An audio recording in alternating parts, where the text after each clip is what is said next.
আর এদিকে ধর্নার আগের দিনই সিএ নিয়ে বিজেপিকে নিশানা মুখ্যমন্ত্রী মমতা বন্দ্যোপাধ্যায়ের বড়মার প্রয়াণ দিবসে শ্রদ্ধা জ্ঞাপন মমতা বন্দ্যোপাধ্যায়। অস্থির এবং বিভ্রান্তিকর পরিস্থিতি মতুয়াদের ঠেলে দেওয়া হচ্ছে। নেপথ্যে রয়েছে কেন্দ্রের বিজেপি সরকার। তারা পুরোপুরিভাবে চক্রান্ত করছে। নাগরিকত্ব দেওয়ার নামে রাজনীতির খেলা চলছে। তাদের পরিচয় নিয়ে প্রশ্ন তোলা হচ্ছে, এমনই মন্তব্য করেছেন, একটি পোস্ট করেছেন মুখ্যমন্ত্রী মমতা বন্দ্যোপাধ্যায়।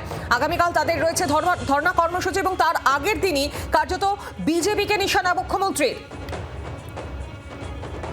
আরো বিস্তারিত জানবার সঙ্গে রয়েছেন প্রতিনিধি শ্রেয়সী গঙ্গোপাধ্যায়। শ্রেয়সী, আগামীকাল রয়েছে ধর্ণা কর্মসূচি এবং তার আগে একটি সোশ্যাল মিডিয়ায় পোস্ট এবং সেখানে কার্যত এক হাত নিলেও কেন্দ্রীয় সরকারকে।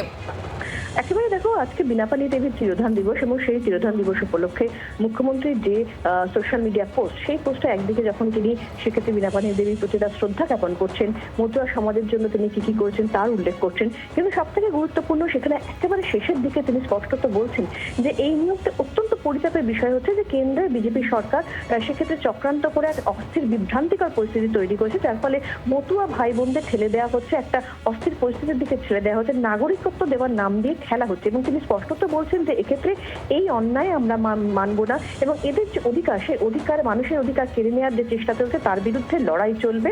মানুষের বাংলার মানুষের গায়ে কোনো আঁচ করতে দেবো না, এমনটাই তিনি তার সোশ্যাল মিডিয়াতে লিখছেন। ফলে স্পষ্টত আমরা জানি যে কার্যত আগামীকাল দুপুর 2টোর সময় থেকেই কিন্তু তৃণমূলের যে ধর্ণা কর্মসূচি, সেই কর্মসূচি শুরু হতে চলেছে। সেই কর্মসূচিতে অবশ্যই মমতা বন্দ্যোপাধ্যায় তিনি অবস্থানে বসবেন এবং যার মূল বক্তব্যই হচ্ছে যে নাগরিকদের যে অধিকার, সেই অধিকার কেড়ে নিতে দেওয়া হবে না। ফলে সেই জায়গা থেকে দাঁড়িয়েই কিন্তু কার্যত তোমাকে জানিয়ে রাখি যে এর ফলে এই ধর্ণা কর্মসূচি শুরু হওয়ার প্রায় 24 ঘন্টা আগেই কিন্তু কার্যত মতুয়াদের অধিকার রক্ষার জন্য তিনি লড়াই করবেন, অর্থাৎ মতুয়াদের পাশে তিনি আছেন।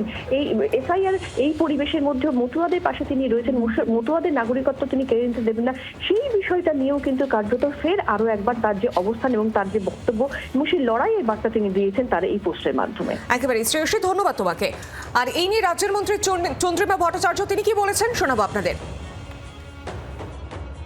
দেখা গেছে যে মতুয়াদের বিভ্রান্ত বারবার করে তাদের ভোটের যন্ত্রের জন্য ব্যবহার করেছে, কিন্তু মতুয়াদের আসল যে সমৃদ্ধির পথ, সে পথ দেখায়নি কখনো। তাদের নানা কথা বলে বিভ্রান্ত করে ভোটের বাক্সে ভোটটা চাওয়ার জন্য করেছে এবং আজও আসছে বলছে নানান কথা। তাই জন্য মাননীয় মুখ্যমন্ত্রী যেটা বলেছেন সঠিক বলেছেন যে সবসময় মতুয়াদের বিভ্রান্ত করেছে আর তাদের বাংলাদেশি করে পাঠিয়ে দিচ্ছে এখন।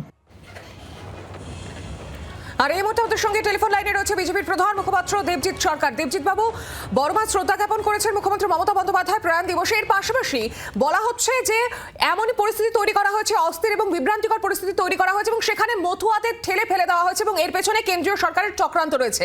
কিভাবে দেখছেন? ব্রহ্মসূত্র মতুয়া এবং সাধারণ উদ্বাস্তু বাংলাদেশি নিপীড়িত হিন্দু জনতার তরফ থেকে যত রকম সমস্যা হয়েছে তাদের পক্ষে দাঁড়িয়েছে একমাত্র বিজেপি। সুতরাং বিজেপিকে নতুন করে মতুয়াদের কাছে নিজেদের পরিচয় জানাতে হবে না। যারা হাড়ে হাড়ে চেনেন মতুয়াদের নিয়ে কারা রাজনৈতিক ব্যবসা করেছে, তাদেরকে এখন টুইট করতে হচ্ছে, প্রমাণ দিতে হচ্ছে। ধন্যবাদ আপনাকে আমাদের সঙ্গে থাকার জন্য। বাংলার আওয়াজ, বাঙালির আবেগ, জি 24 ঘন্টা।